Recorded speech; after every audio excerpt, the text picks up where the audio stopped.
Hola compañeros y maestra, mi nombre es Ariana Berenice Montalvo Omar y como proyecto de segundo parcial les hablaré acerca del ciclo del nitrógeno.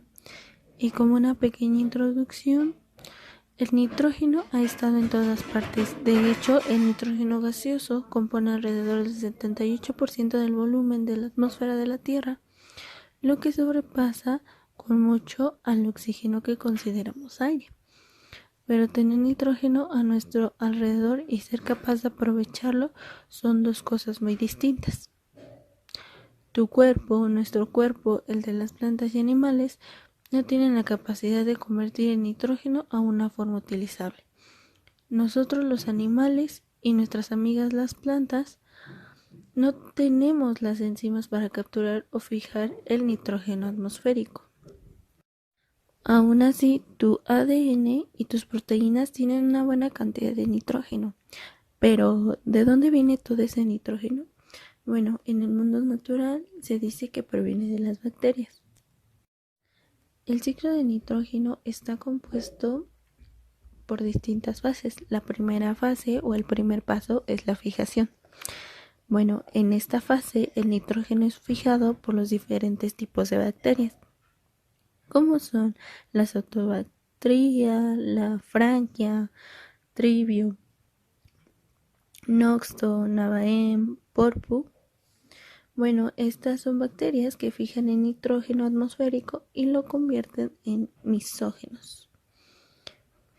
Las bacterias llamadas misógenos pueden formar la simbiosis con las raíces de las leguminosas, fijando el nitrógeno, y esto es pasado directamente a estas plantas. También el misógeno puede fijar el nitrógeno al suelo y convertirlos en amoníaco. En la segunda fase podemos encontrar lo que es la nitrificación, que tiene dos momentos.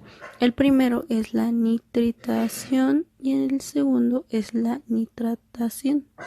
El amoníaco, por acción de las bacterias Nitrosomonas, Nitrososfira y Nitrosofucus, será convertido en nitritos.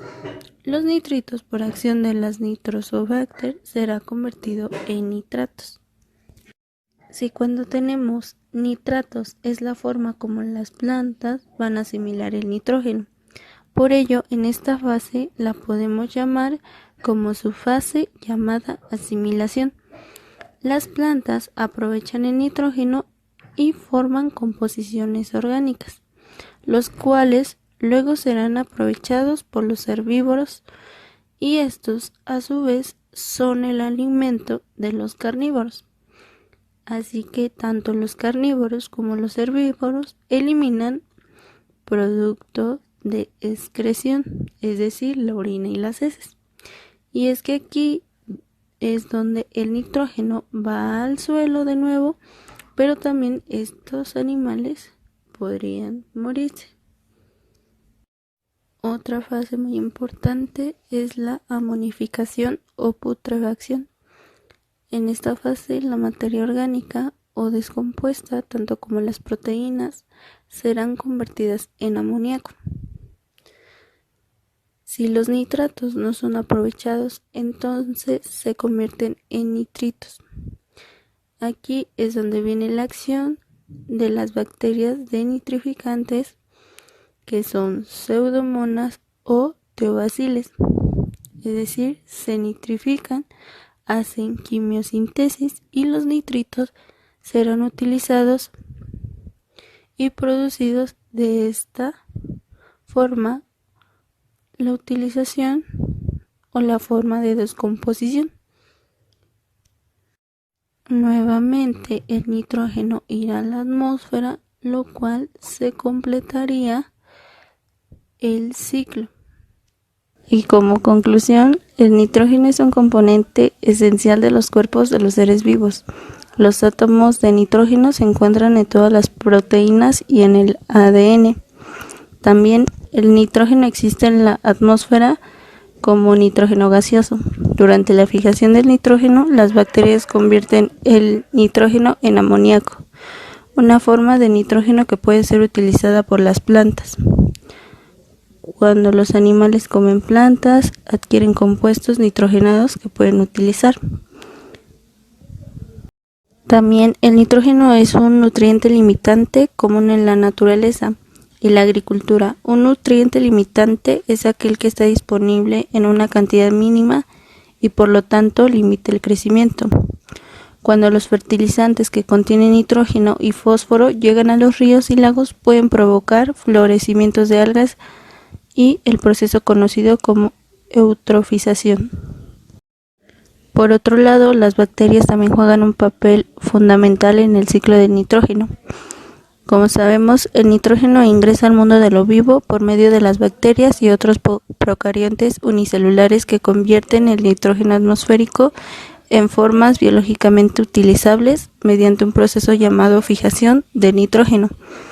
Algunas especies de bacterias fijadoras de nitrógeno viven libremente en el suelo o en el agua, mientras que otras son simbiontes benéficos que viven dentro de las plantas. Los microorganismos fijadores de nitrógeno capturan el nitrógeno atmosférico al convertirlo en amoníaco, el cual puede ser absorbido y utilizado por las plantas para producir moléculas orgánicas. Las moléculas nitrogenadas pasan a los animales cuando estos consumen plantas, y una vez dentro del cuerpo pueden ser incorporadas al mismo o pueden ser degradadas y excretadas como desecho, como la urea de la orina. El nitrógeno no permanece por siempre en los cuerpos de los seres vivos. Por el contrario, las bacterias lo convierten de nitrógeno orgánico a nitrógeno gaseoso. Este proceso a menudo implica varios pasos en los ecosistemas terrestres. Las bacterias convierten los compuestos nitrogenados de los organismos muertos o sus desechos en amoníaco, el cual es convertido después en nitratos y nitritos. Finalmente, los procariontes desnitrificantes convierten los nitratos en nitrógeno gaseoso. La actividad humana afecta el ciclo del nitrógeno. Nosotros los humanos no podemos fijar el nitrógeno biológicamente, pero vaya que lo fijamos de manera industrial. Se producen alrededor de 450 millones de toneladas métricas de nitrógeno fijo cada año, mediante un método químico llamado proceso de Haber-Bosch, en el que se hace reaccionar el nitrógeno con hidrógeno a altas temperaturas. La mayor parte de este nitrógeno fijo se usa para producir fertilizantes que utilizamos en nuestros huertos, jardines y cultivos agrícolas.